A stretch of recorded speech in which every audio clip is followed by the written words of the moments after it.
برا فەرمەوە من هەندە پرسیارم لێت کرد کە ئێوە جیاوازی دەکەن باش براکەم ئەما و ناعەدالەتی وەکو ڕۆژی ڕووناک دەبینی تۆ عەبدولوهاب بارزانی شارە کوێنێت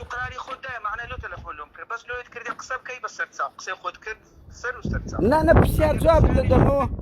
باشە و پرسیارەکرد لێ دەکەن عەبدولوهاب بارزانی جەنابی شارەکی وێران کردیە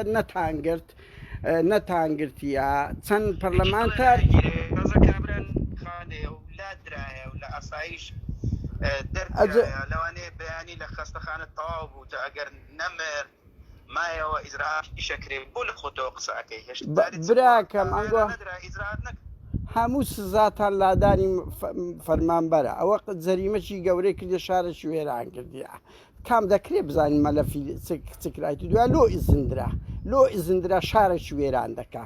لۆ براکەم یعنی ئەو هەموو پەرلەمانتارانە کەرەنتین نەکرایە بە خۆت جەنابەت دەچی لە سەقەڵاتێ یان بەو خەڵکەی بوارتاندا ئاگری نەورۆز بکاتەوە بەزێکێک داوای قوتی خەڵک دەکات سزای دەدەن دەیخەنە زیندان بە کراس و بێجامە و ژێ ناگەڕندنی بگۆڕی ئەوە حکومدانە فەرموو ما ئەو مۆزوعات پەیوەندی بە محافزی وەنیە و محافز ناتوانێت خەڵکی دەستگیر بکات و ئەمە مافیانی نەبچین خەڵکی دەستگیر بکەین سکاڵا لە تو کورد تۆمارت کردیە دەڵێن ئە تو سکاڵات تۆمار کردیە نەخێر ئەسل و ئەساسی نییە داواکاری گشتمە خۆ دیارە جنابەت دەکرێت محامیەک بنێری با تەفاسیلی مەلەفەکەی وەرگری کاری گشت سکاڵایەکی تۆمار کردیە لەسەر یەکجار نییە سێ چار بابەت لەبەرەوەی زۆر خەڵک پەیوەندی پێوەدەم لەو وتیان بزانین ئەو مۆزوعاتیە شەوێ کە زانیم مەلەفەکەم دەرینە ئاسیلم تەنێت دوای بە مەسیجی ڤایبەر و واتسەپ ئەوکانیان لەوە ناردم پۆستەکان تاوان پێشتر گەرداوکاری گشتی سکاڵایکی لەسەر کردیە لەسەر ئەوەی گوتبووی زیندانەکان پڕی ڤایرۆسی کۆرۆنان ئەو بۆ ئەوانە ئەو کاتی ئاڵایەکی لەسەر بمارکرا بوو دوایێ مۆزوعشکە بوو هێشتا حاڵە لێرە دەرنەکەوت و بگوتبی باڵگەم هەیە و خەڵک مردیە و شاردیتیانەوە دیسا شکاڵایە تۆمارکرا بوو ئاخر سکاڵاوە بزانم ئەوەی کە برین دوێنێ تۆمارکرا بوو پێ بابەتێکی نووسیاڵێ لەمە دوا بە خەڵک ناڵێم لە ماڵەکانتان ببین و ئەوانە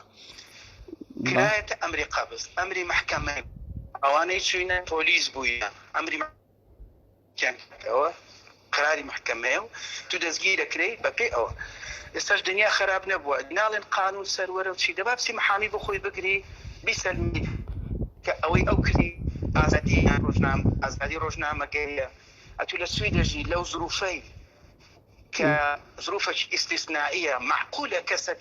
خەڵک هەندە بڵێ مەمنەوە کە قەراری وەزارەتی داخلی کە دەبی بە هەموو شوێک خەڵک لە ماڵ بمینی و خۆی و ئەوانە نا بەس معقولیش نییە ئەمە لێرەین هەموو شەریکات دەنێردرێتەوە ماڵێ شەریکاتی پریڤات حکوومەت پارەی لۆ دەدا ئەرزاقی لۆ نەدەنێرتە پێشماڵی کرێی هات چۆ نادا ئەنگۆ مەعاشش باشە نانگۆ مەعاش کاکە زانچ ئەو کابرایە داوای مەعاشی کردیە شتەکی ڕەوایە نووسیتی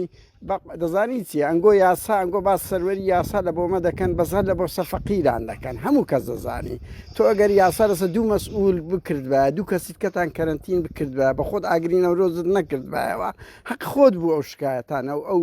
ڕەخنانە بگری ئێمە هەموو 28 ساڵە و حکومەماندی چییە یعنی مزایدەی سوپاس بەس کاچ ئەگەر ئەوە شتەی زۆر ناعەدالەتی و مەسئولی ئیداری ئەو شارەی بە خۆشت تۆمار نەکردبی ئەوە لە کێیە لەو زەرمانەی خەڵک لە ژۆرەی ماڵ دانیشتیە کەرەنتین کرایە لی ناگەڕێن ڕەخنەش بگری مەعاشی نادەنێ مەعاش لە سەروی هەموو شتێکی وەزارەت دەکەیە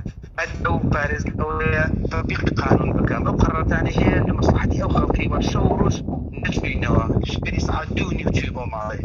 لە پێناوی ئەوەی بتوانین قەرارات تەطبیقین هیچ ڕبتی بەم نەوە نیە، نە بە من بەرەبی نە بە منیش گیرایە، داواکاری گشتیە بە ئەم حامیەک بگری مەیکەنە شتێکی دیکە، شتێکی زۆر ئاساییە لەوانەیە سبەی جەناب سکاڵای لەسەر من تۆمان ئاساییە، دنیا خەرا نەبووە. باش کاکە گیان من دەچمەوە ژۆرێ لە